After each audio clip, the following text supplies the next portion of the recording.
எல்லோருக்கும் வணக்கம். இன்னைக்கு நாம பார்க்க போற இந்த ஸ்பெஷலான அலசலுக்கு உங்க எல்லாரையும் ரொம்ப உற்சாகமா வரவேற்கிறேன்.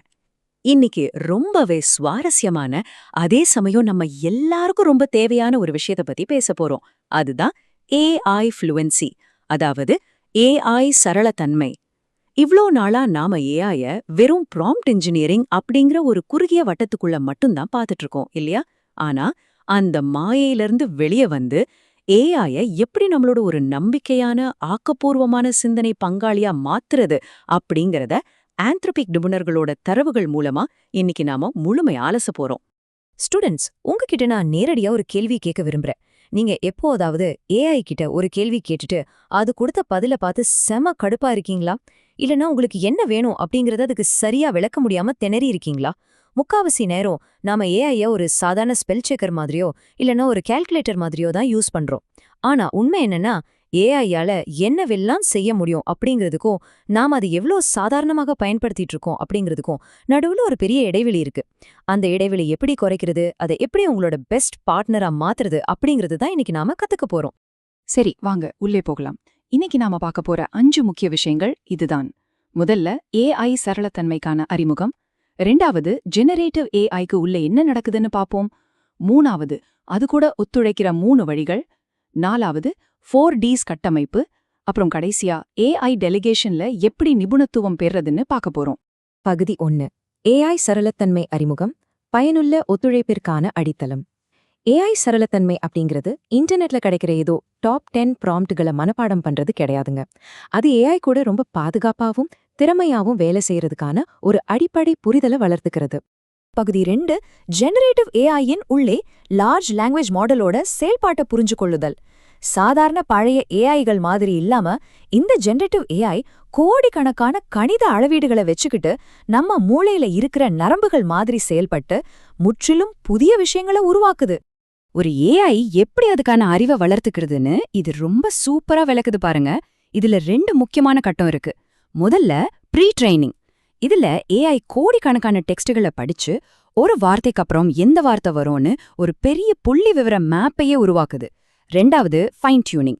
இங்கதான் மனிதர்களோட ஃபீட்பேக்கை வச்சு அந்த ஏஐக்கு எது சரி எது தப்பு, எப்படி ரொம்ப உதவியாவும் நேர்மையாவும் அதே சமயம் யாருக்கும் தீங்கு விளைவிக்காமல இருக்கணும்னு சொல்லிக் கொடுக்கப்படுது. இப்போ சுவாரஸ்யமான ஒரு விஷயத்த பாப்போம். அதுதான் கான்டெக்ஸ்ட் விண்டோ, அதாவது சூழல் சாளரம். இது ஒரு ஏஐயோட ஒர்க்கிங் மெமரி மாதிரி செயல்படுது. நீங்க ரொம்ப நேரம் தொடர்ந்து படிக்கும்போது நடுவுல சில விஷயங்களை மறந்துடுவீங்க இல்லையா? அதே மாதிரி தான் ஏஐக்கும் ஒரு லிமிட் இருக்கு. ஒரே உரையாடல்ல நீங்க அதிகப்படியான இன்ஃபர்மேஷன் கொடுக்கும்போது இந்த கான்டெக்ஸ்ட் விண்டோவோட அளவை தாண்டிடுச்சுன்னா பழைய விஷயங்களை ஏஐ அப்படியே மறந்துடும். இதை ஞாபகம் வச்சுக்கிட்டு வேலை செய்யறது ரொம்ப ரொம்ப முக்கியம். இத கொஞ்சம் யோசிச்சு பாருங்க. நீங்க ஒரு கேள்வி கேக்குறீங்க, ஏஐ ரொம்ப உறுதியா கான்ஃபிடென்ட்டா ஒரு பதில கொடுக்குது. ஆனா செக் பண்ணி பார்த்தா அது சுத்தமா தப்பா இருக்கும். இததான் மாயத்தோற்றங்கள், அதாவது ஹலுசினேஷன்ஸ்னு சொல்றோம். இதுக்கு காரணம் என்னன்னா, ஏஐ ஒரு டேட்டாபேஸ்ல இருந்து அப்படியே சரியான பதில் எடுத்து கொடுக்கறதில்ல.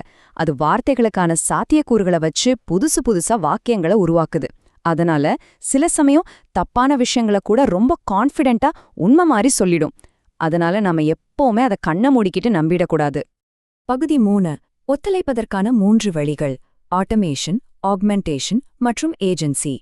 இப்போ ஏஐய வெறுமனே ஒரு டூலா மட்டும் பார்க்காம இந்த 3 வழிகள்ல நாம எப்படி அதோட இணைந்து செயல்படலான்னு பார்ப்போம். இந்த 3 முறைகளையும் கொஞ்சம் கவனிங்க.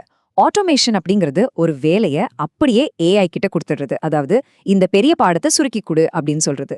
ஆக்யூமெண்டேஷன் அப்படிங்கிறது நீங்களும் ஏஐயும் சேர்ந்து வேலை செய்யறது. உதாரணத்துக்கு, என் ஹிஸ்டரி கட்டுரைக்கு ஒரு டிபேட் பார்ட்னராரு அப்படின்னு கேட்கறது.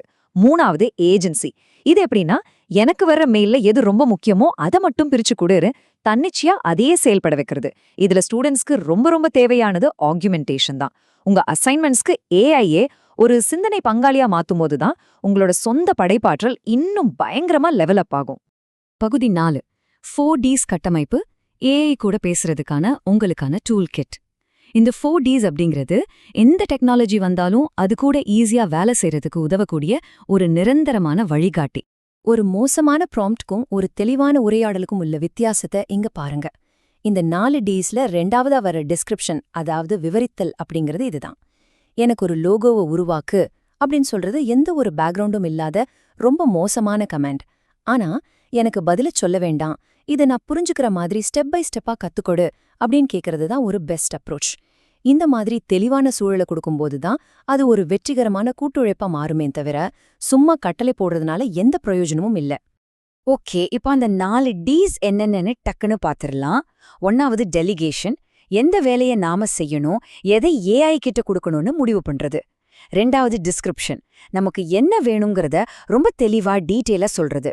3வது டிசர்ன்மெண்ட், அதாவது பகுத்தறிதல், ஏஐ கொடுக்கற பதில அப்படியே பிளைண்டா நம்பாம அதோட உண்மைகளை அனலைஸ் பண்றது. 4வது டிலிஜென்ஸ், இதுதான் உங்க பொறுப்புணர்வு. ஃபைனலா நீங்க சப்மிட் பண்ற அசைன்மெண்ட் உங்களுடையது, அதனால அதுக்கான முழு பொறுப்பையும் நீங்க தான் எடுத்துக்கணும். பகுதி 5, ஏஐ டெலிகேஷன்ல நிபுணத்துவம் பெறுதல், சிறந்த ஏஐ பயன்பாட்டின் அடிப்படை. இந்த டெலிகேஷன், அதாவது வேலைய பகிர்ந்தளிக்கிறது தாங்க ஏஐயை சரியா யூஸ் பண்றதுக்கான ரொம்ப முக்கியமான முதல் படி. ஆனா இதுல ஒரு ஆச்சரியமான விஷயம் என்னன்னா, இது முழுக்க முழுக்க உங்களோட மனித மூளையை தான் நம்பியிருக்கு. எப்படின்னு கேக்குறீங்களா? இந்த ப்ராசஸ பாருங்க. பெஸ்ட் ஏஐ யூசர்ஸ் எல்லாருமே முதல்ல அவங்க துறையில ரொம்ப ஸ்ட்ராங்கா இருப்பாங்க. நீங்க ஏஐய ஓபன் பண்றதுக்கு முன்னாடியே உங்களுக்கு என்ன வேணும், உங்க கோல் என்ன அப்படிங்கிற தெளிவு, அதாவது ப்ராப்ளம் அவேர்னஸ் உங்களுக்கு இருக்கணும். அதுக்கப்புறம் எந்த ஏஐ பிளாட்ஃபார்ம் இதுக்கு செட் ஆகும் அப்படிங்கிற பிளாட்ஃபார்ம் அவேர்னஸ் வேணும். கடைசியா ரொம்ப ஸ்ட்ராட்டஜிக்கா உங்களோட பகுத்தறிவை யூஸ் பண்ணி இந்த வேலையை நான் செய்றேன், இத நீ செய் அப்படின்னு வேலையை பிரிக்கிற டாஸ்க் டெலிகேஷன் பண்ணணும். இங்க ரொம்ப ரொம்ப முக்கியமான பாயிண்ட், இந்த மேற்கோள்ல அழகா சொல்லப்பட்டிருக்கு பாருங்க. ஏஐ என்னதான் கோடிக்கணக்கான டேட்டாவை வச்சிருந்தாலும், எவ்வளவு ஃபாஸ்டா வேலை செஞ்சாலும், மனிதர்களுக்கு இருக்கிற அந்த விமர்சன சிந்தனை, பகுத்தறிவு, நெறிமுறை இதெல்லாம் அதுக்கு வராது. அந்த இடத்துல தான் நாமளும் நம்மளோட படைப்பாற்றலும் உள்ள வரும். இந்த மொத்த கொலாபரேஷன்ல உங்களுடைய மனித சிந்தனை அப்படிங்கிறது ஈடு செய்ய முடியாத ஒரு மையப்பகுதி. நம்ம இந்த அலசலோட இறுதி பகுதிக்கு வந்துட்டோம். உங்களுக்கான ஃபைனல் கொஸ்டின் இதுதான். அடுத்த முறை நீங்க உங்க அசைன்மெண்ட்டுக்காகவோ ப்ராஜெக்ட்டுக்காகவோ ஒரு ஏஐயை ஓபன் பண்ணும்போது நீங்க என்ன ரோல் பிளே பண்ண போறீங்க? வெறும் பதில மட்டும் வாங்கிக்கிற ஒரு சாதாரண யூசரா இருக்க போறீங்களா, இல்ல உங்க சிந்தனையை ஏஐ கூட சேர்த்து ஒரு டைரக்டர் மாதிரி செயல்பட போறீங்களா? இந்த ஏஐ ஃப்ளூயன்சி ஃப்ரேம்வொர்க்கை உங்க அடுத்த ப்ராஜெக்ட்ல அப்ளை பண்ணி பாருங்க. அந்த வித்தியாசத்தை நீங்களே ஃபீல் பண்ணுவீங்க. இந்த விளக்க பதிவு உங்களுக்கு ரொம்பவே யூஸ்ஃபுல்லா இருந்திருக்கும் நான் நம்புறேன். மீண்டும் ஒரு சுவாரஸ்யமான தலைப்போட சந்திக்கலாம். நன்றி.